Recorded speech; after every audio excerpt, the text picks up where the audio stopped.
Post-stroke rehabilitation through sleep tolerance study using VPT method, number 1452, VPT Sharp 018, November 29, 2025. Gerald C. EclaireMD Foundation. Category, Sleep Medicine. Preface. For 43 years, I studied mathematics, physics, computer science, AI, engineering, and medicine. My research always followed one core belief: all systems on Earth follow the same mathematical theories and physical laws, even if humans express emotions and passion on top. This study applies that belief to sleep medicine, with exercise included as one of the 5 major input stressors. After my hemorrhagic stroke on June 21, 2025, sleep became the most important recovery factor. A stroke is a boundary-changing and irreversible event, and my body immediately shifted into a protective mode. My daily sleep increased from my long-term pattern of from 5 to 7 hours, up to about from 7 to 9 hours per day, an average rise of roughly 2 hours. This was not a lifestyle choice but a biological necessity. The body demands more sleep after a stroke to stabilize injured brain vessels, reduce metabolic strain,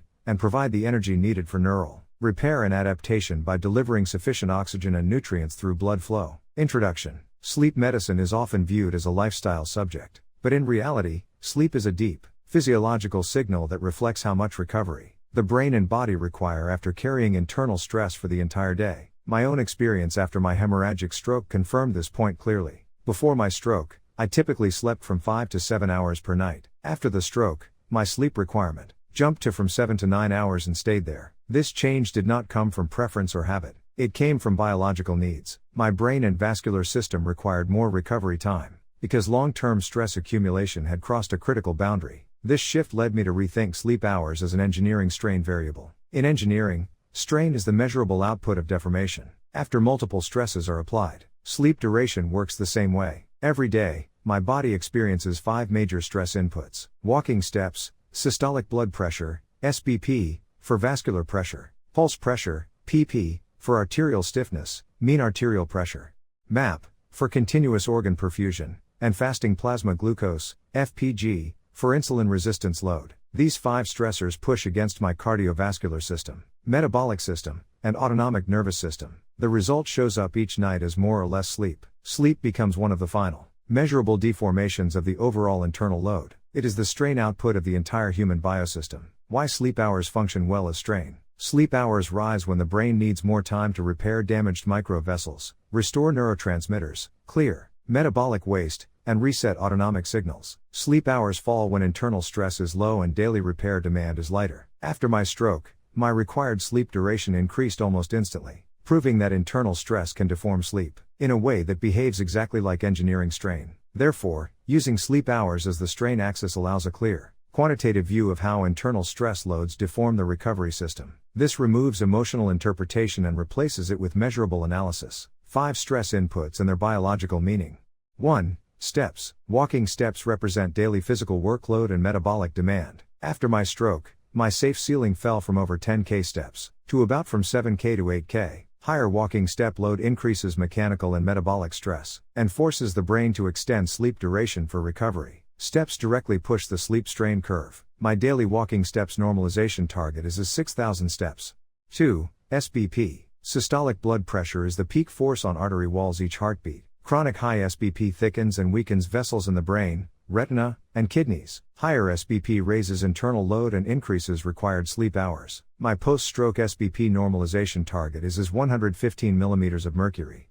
3. PP. Pulse pressure measures the strength of each pulsatile shock. In stiff arteries, PP becomes fast and damaging, causing micro-tears, calcification, vessel narrowing, and micro-bleed risk. The brain must repair this during sleep, increasing sleep strain. My PP ranges from 44 to 49 mm of mercury, so 45 mm of mercury is my normalization anchor of PP.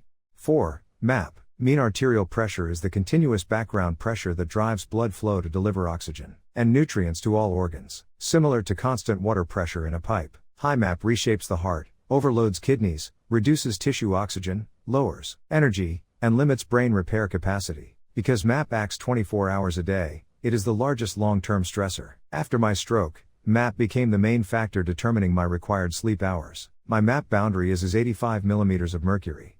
5. FPG. Fasting plasma glucose reflects the lowest daily glucose level, and is a direct indicator of insulin resistance. When insulin resistance rises, FPG drifts upward, and keeps glucose circulating longer in the bloodstream. Long-term elevated FPG stresses and damages microvessels, reduces oxygen and nutrient delivery to organs, and weakens metabolic efficiency. This increases the brain's repair demand at night, and pushes sleep hours upward as strain. My FPG normalization anchor is 90 mg/dL, connecting the VMT strain stress model. Each day, these 5 inputs load my system in different ways. Steps add mechanical and metabolic stress. Blood pressure adds both pulsatile and continuous vascular stress. Glucose adds metabolic and microvascular stress. Together, these stressors accumulate inside arteries, organs, and the brain. Sleep hours then deform according to the total stress load, just like strain deforms according to stresses applied to engineering materials. The key idea is simple. Sleep is not only rest, it is a measurable deformation that reflects the true internal burden carried by the body. This study applies the viscoplastic strain stress concept to sleep medicine, using my 16-year collected dataset and my 5 months post-stroke observations. Sleep hours become the output strain. The 4 physiological factors, FPG, SBP, PP, MAP, and 1 behavioral factor, walking steps, become the 5 input stresses. Their interactions reveal how internal stress shapes recovery, demand, resilience, and future health risk. VMT analysis results. The VMT study evaluates how the 5 internal stressors deform sleep hours from June through November 2025. During these 5 months, sleep hours increased from 6.52 to 8.90, showing a clear upward deformation pattern driven by cumulative internal load. VMT calculations convert month-to-month sleep changes into strain rate, multiply them by the normalized input data to obtain stresses, and then compute viscoplastic energy by integrating the areas under the stress-strain curves. The sleep-strain curve rises smoothly across all months, showing that the increasing sleep requirement is not random but reflects internal stress accumulation. Step stress peaks early and levels off as the step ceiling stabilizes. FPG stress remains moderate. The 3 vascular stresses, SBP, PP, and MAP, show the largest and most persistent loads and align with the steepest upward segment of the sleep strain curve. The resulting 5 VMT energy contribution ratios are: steps is 17%, FPG is 20%, SBP is 21%, PP is 21%, MAP is 21%. These contributions show that vascular stresses, SBP plus PO plus MAP, dominate at 63%. FPG contributes 20%, consistent with insulin resistance, and long-term microvascular strain. Steps contribute 17%, meaningful but smaller than the physiological stresses. This distribution matches known physiology and my clinical history, after hemorrhagic stroke with microvascular calcification. On the other hand, the cumulative VMT energy curve rises sharply early, then continues upward steadily through November. This pattern reflects a viscoplastic system. Once deformation begins, it does not reset. Sleep hours record this irreversible VMT energy accumulation. TDA analysis results. For the TDA study, each month is treated as a node in a 6-dimensional space containing sleep hours, plus the 5 normalized stress inputs. These 7-time scaled nodes, from May 2025 through November 2025, create a point cloud that shows how the recovery system evolves. What is PCA and TDA? PCA is principal component analysis. It is a mathematical tool that reduces many variables into a few main geometric directions. In TDA, PCA is often used as the first step to understand the shape of the data before applying full topological analysis. PCA values are the eigenvalues. More precisely, eigenvalues is the amount of variance captured by each principal component. Eigenvectors is the directions of each principal component. Here is how PCA works inside TDA. 1. It looks at all variables at once, for example, sleep, steps, FPG, SBP, PP, MAP. 2. It finds the strongest direction of variation in the data. This is PC1. 3. It finds the second strongest, orthogonal direction. This is PC2. 4. It may find a third small direction, PC3, for subtle changes. 5. These PCs form a new coordinate system that reveals the geometry of the data cloud. In TDA, PCA helps by compressing high-dimensional data into a shape we can see, showing whether data points form a line, curve, loop, branch, or cluster, making the topological patterns clearer, before using more advanced tools like persistent homology. In short, 1. PCA reduces many variables into a few main variation directions. 2. PCA finds dominant geometric directions in high-dimensional data. 3. PCA simplifies complex data into its strongest variation axes. In my sleep study, PC1 is 3 vascular stress versus sleep. PC2 is steps plus glucose variation. PC3 is smaller behavioral adjustments. So, PCA inside TDA is a bridge between raw data and topological shape. It tells us the main geometric structure before we evaluate connectivity, continuity, and deformation of the manifold. PCA identifies the main geometric directions. PC1 is driven by SBP, PP, and MAP. 3 primary influential factors, versus sleep hours. PC1 explains most of the variance and forms the main vascular recovery axis. PC2 is shaped by steps and FPG.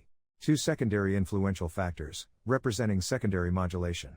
PC3 represents finer short-term adjustments. TDA graphic diagrams. The 2D scatter diagram of sleep versus steps shows a smooth upward curve from May to November. There are no isolated points or branches. This confirms the recovery process follows one continuous and stable path, rather than multiple regimes. The 3D scatter diagram of sleep, steps, and MAP shows the same smooth connected arc, with early months clustered at higher MAP and shorter sleep and later months, moving toward lower MAP and longer sleep. Steps vary along this arc, reinforcing that MAP and sleep define PC1 while steps shape PC2. Shutterstock. The radar chart shows SBP, PP, and MAP moving together each month, confirming their dominance along PC1.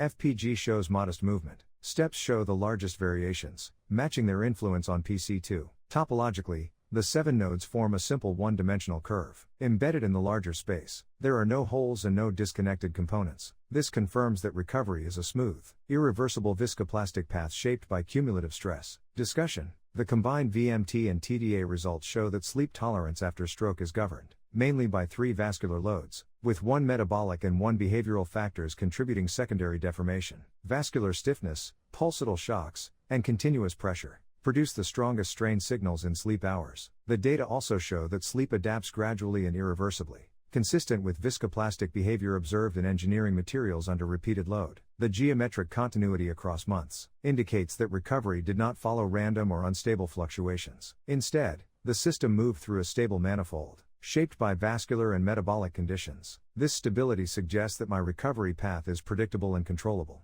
through strict blood pressure and glucose management, optimized walking exercise, and attention to sleep signals. Conclusion. This study shows that sleep hours function effectively as a strain indicator of internal vascular and metabolic stress following stroke. The VPT method, combining VMT and TDA, reveals that recovery follows a smooth, irreversible path dominated by vascular pressures, and supported by glucose and behavioral load. Sleep tolerance becomes a precise and quantifiable signal that reflects total internal stress, burden and required nightly recovery time. By viewing sleep as a strain variable, clinicians and patients may adopt a more systematic, engineering-based approach to stroke recovery and chronic conditions health management. This framework provides a measurable, data-driven way to monitor internal stress, prevent overload, and guide lifestyle decisions that support long-term neurological healing. Disclaimer: I write this paper not for fame, but to share what I have learned so others can understand their health, prevent disease, and live longer, healthier lives. This content is for educational reference only and is not medical advice. No doctor-patient relationship is created. You may share this summary freely, but it must not be altered, edited, or republished as your own. All intellectual property rights belong to the author, Gerald C.